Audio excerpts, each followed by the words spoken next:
Resident Evil 0. Hey there! To the old souls and the young ones curious about the past, this one's for you. I guess I'm somewhere in between. And for some reason, I really love old games. There's something about the way they look. The scenes feel like memories, full of mood, full of soul. It's like they speak with the voice of another time. Cinematic, yet charmingly cartoony.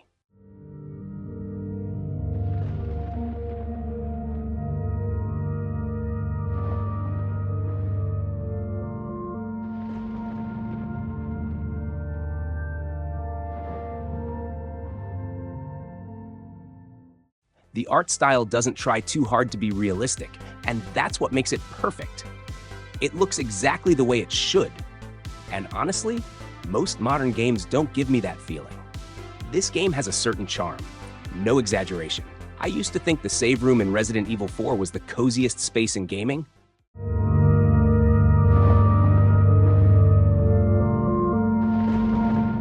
But no, this one, I think I fell for it even harder.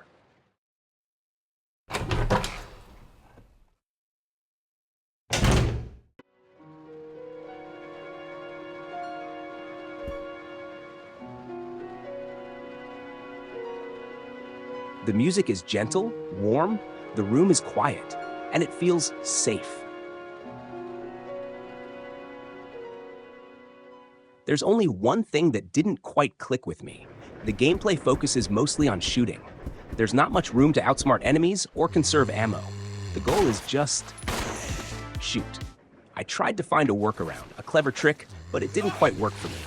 At first, I didn't even know what I was doing. I was using my mouse, clicking around. Turns out, you press shift to aim and space to fire.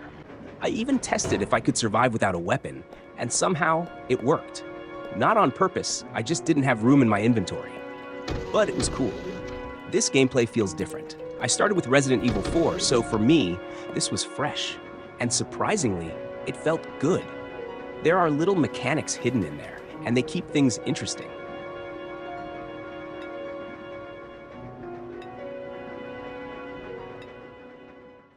And you know what else I liked? Just like in RE4, there's this one character who makes you uneasy, just by being there.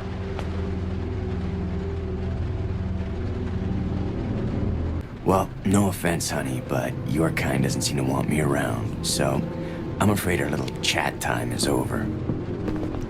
Wait! It brought back memories. When I was 5, I was terrified of the guy watching over the village in Resident Evil 4. He was the stuff of my childhood nightmares.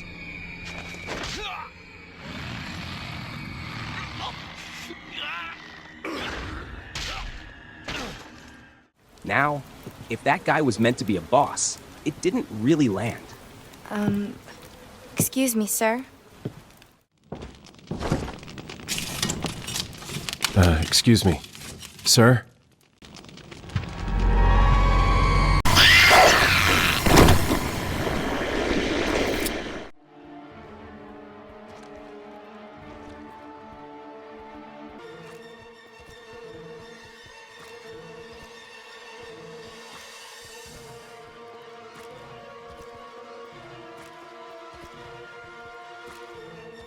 I didn't quite understand what happened. I think I was supposed to run out of all my ammo to trigger that cinematic moment, but I'm not sure.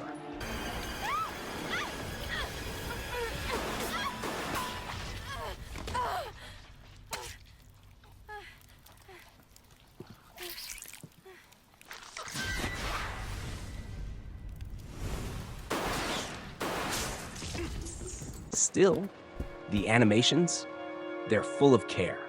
And it feels good knowing the developers paid attention to the small things.